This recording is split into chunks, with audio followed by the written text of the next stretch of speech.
Apa jadinya kalau karakter tolol diberikan kekuatan untuk bisa balik ke masa lalu seperti kekuatannya Subaru dari anime Re:Zero? Itulah yang terjadi di cerita What If ini. Cerita di mana karakter sampingan bernama Ik Farve yang ternyata bisa balik ke masa lalu. So, kalau kalian penasaran, langsung aja mari kita bahas.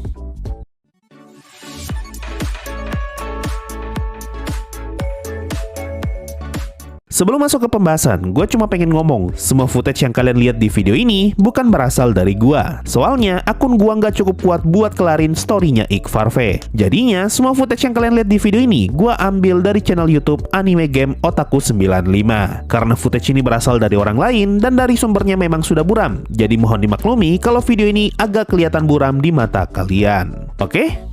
Bagian awal cerita ini kurang lebih mirip seperti apa yang terjadi di cerita utama, yaitu Guild Petualang Erantel menerima kabar munculnya seorang vampir yang sangat kuat, dan Guildmaster Ainzak mengumpulkan para petualang kelas atas yang lagi berada di Erantel untuk memburu vampir tersebut. Momon pun menawarkan diri untuk melawan vampir itu, tapi ada satu orang petualang yang tidak mau Momon pergi sendirian, dan petualang itu bernama Ik Farve. Ik Farve ngotot untuk ikut melawan vampir tersebut meskipun sudah diperingatkan oleh Momon, dan hasilnya Ik Farve pun dijebak oleh Momon dan dia mati di tangannya Mare. Nah, kalau di cerita utama, setelah Ik Farve mati, tubuhnya malah digunakan oleh Ain sebagai eksperimen untuk membuat Elder Lich. Dan hasil dari eksperimen ini bisa kita lihat di season 2, di mana Ik Farve muncul kembali sebagai Elder Lich bernama Igufa. Tapi di cerita What If ini, secara misterius, Ik Farve yang harusnya mati di tangan Mare ternyata masih hidup, dan dia malah balik ke masa lalu tepat ketika Guildmaster Ainzak mengumpulkan para petualang untuk memburu vampir. Setelah balik dari masa lalu, hal pertama yang Ik Farve lakukan adalah membongkar identitas aslinya Momon. Ik Farve ngomong kalau Momon aslinya adalah seseorang bernama Ains, dan dia mempunyai rekan perempuan seperti gorila yang menggunakan armor serba hitam. Ik Farve menuduh Ains sebagai mata-mata dari negara lain, dan bisa jadi Ains sebenarnya bukan manusia. Mendengar perkataan tersebut, Guildmaster Ainzak sama sekali tidak percaya dengan apa yang Ik Farve katakan, dan Ainzak langsung mengusir Ik Farve keluar dari dalam guild. Setelah diusir, Ik Farve sempat bertanya-tanya kenapa dia masih hidup, tapi dia tidak mau pusing, dan yang paling ingin dia lakukan sekarang adalah mengungkap identitas aslinya Momon. Dia pun bertemu dengan anggota partinya, dan Ik Farve mengajak mereka untuk membongkar identitasnya Momon, dengan harapan peringkat mereka bisa naik jadi petualang Adamantite sebagai imbalan karena telah menangkap mata-mata. Ik Farve bersama partinya kemudian masuk ke dalam hutan untuk mengikuti partinya Momon yang sudah lebih dulu berangkat menuju ke lokasi vampir.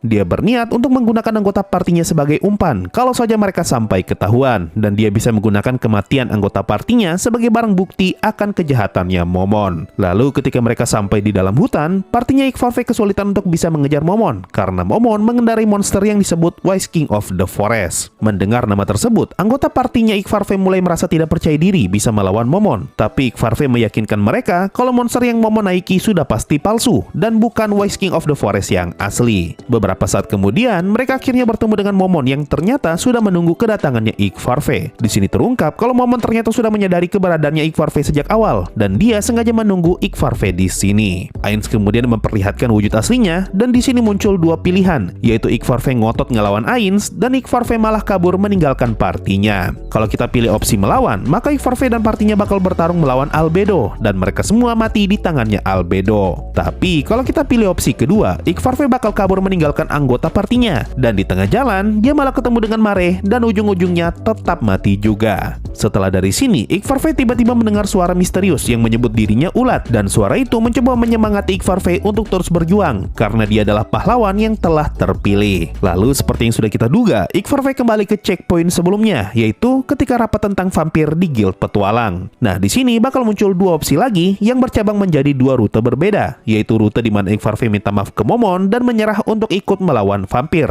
Lalu rute di mana Ik Farve masih tetap ngotot untuk ikut melawan vampir. Kalau kita pilih opsi maksa buat ikut, Ik Farve bakal menyarankan agar mereka berpencar untuk mencari lokasi si vampir, dan Momon menerima rencana tersebut. Ik Farve pun langsung buru-buru pergi ke dalam hutan bersama dengan partinya dengan tujuan untuk menjebak Momon. Lalu ketika Momon muncul, Ik Farve langsung keluar untuk menantang Momon. Ains pun menerima tantangan tersebut, dan dia memperlihatkan wujud aslinya di hadapan Ik Farve. Tapi mau bagaimanapun Ik Farve mencoba, dia masih tetap tidak bisa menang melawan Ains. Merasa sudah tidak ada pilihan lain, anggota partinya Ik Farve pun mengorbankan diri agar Ik Farve bisa kabur, dan secara secara ajaib, dia ternyata berhasil selamat. Di saat Ickfarve kabur menyelamatkan diri, suara misterius kembali terdengar, dan suara tersebut mencoba menyemangati Ickfarve kalau dia telah ditakdirkan untuk jadi pahlawan. Rute ini pun ditutup dengan penjelasan kalau Ainz telah berhasil menguasai dunia dan menjadi Raja Iblis. Lalu Ickfarve berhasil menjadi pahlawan yang mampu menyatukan umat manusia untuk bisa melawan Raja Iblis Ainz, sambil ditemani dengan Pangeran Babro dan juga Putri Rainer.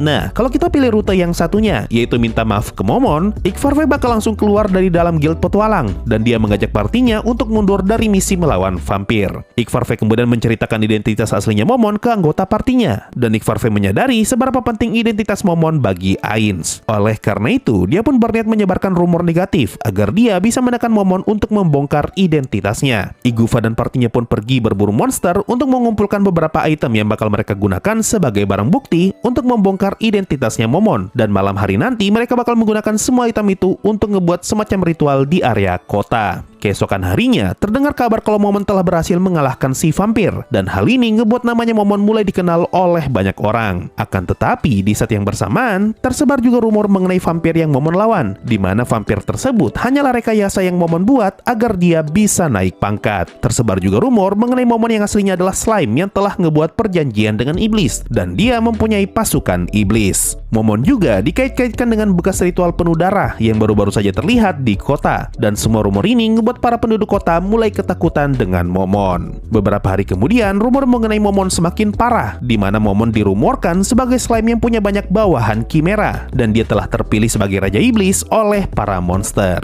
Kayak pernah dengar?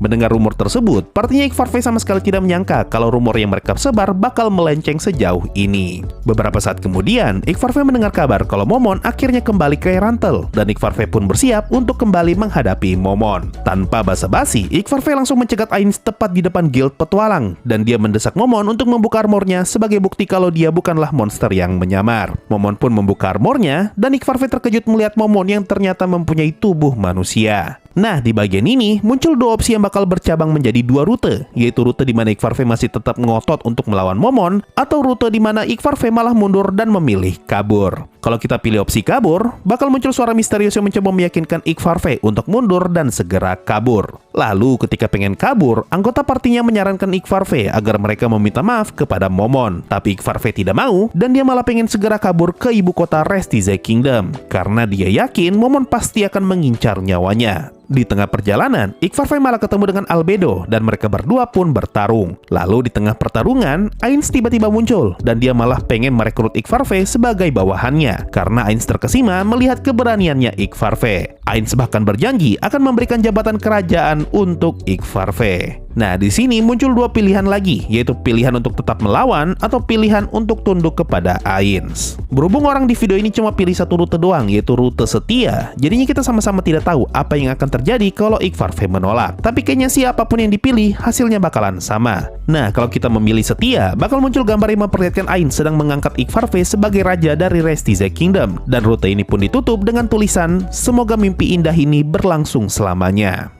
Balik lagi ke rute sebelumnya, kalau kita memilih ngotot melawan Momon, bakal muncul suara misterius yang menyarankan Ickfarve untuk jangan mundur, karena seorang pahlawan tidak akan pernah mundur. Suara itu pun menyarankan Ickfarve untuk menantang Momon duel, dan Momon menerima tantangan tersebut. Terkesima dengan keberaniannya Ickfarve, Ainz langsung melepas penyamarannya, dan dia memanggil Albedo, Nabe, serta Hamsuke untuk ikut bertarung melawan Ickfarve. Di tengah pertarungan, Ickfarve tiba-tiba mengeluarkan kekuatan misterius yang ngebuat Ainz terkejut, dan Ickfarve berkata kalau ini adalah kekuatan orang yang terpilih sebagai pahlawan. Hasilnya, Ickfarve berhasil mengalahkan Ainz dan juga para bawahannya. Ickfarve juga dikabarkan berhasil mengalahkan naga yang ada di daratan utara, dan dia juga berhasil mengalahkan ogre yang sangat menakutkan. Rute ini pun ditutup dengan penjelasan kalau Ickfarve berhasil mendapatkan peringkat baru yang kastanya ada di atas petualang Adamantite, yaitu petualang Ickfar. Nah, kalau kita berhasil menyelesaikan semua ceritanya Ickfarve, bakal muncul dua cerita baru dari sudut pandang Aura dan juga Demiurge. Cerita pertama ngasih tahu kita kalau suara misterius yang Ickfarve dengar selama ini ternyata adalah suaranya Aura. Dan di sini terungkap kalau Ickfarve ternyata sedang digunakan sebagai bahan eksperimen oleh Demiurge untuk mencari tahu apakah bisa mengendalikan pikiran seseorang melalui mimpi. Cerita kedua memperlihatkan Ainz yang datang menemui Demiurge untuk memeriksa hasil eksperimen tadi. Dan di sini terungkap kalau Demiurge ternyata tidak menggunakan seluruh tubuhnya Ickfarve sebagai bahan eksperimen, melainkan dia hanya menggunakan otaknya Ickfarve saja.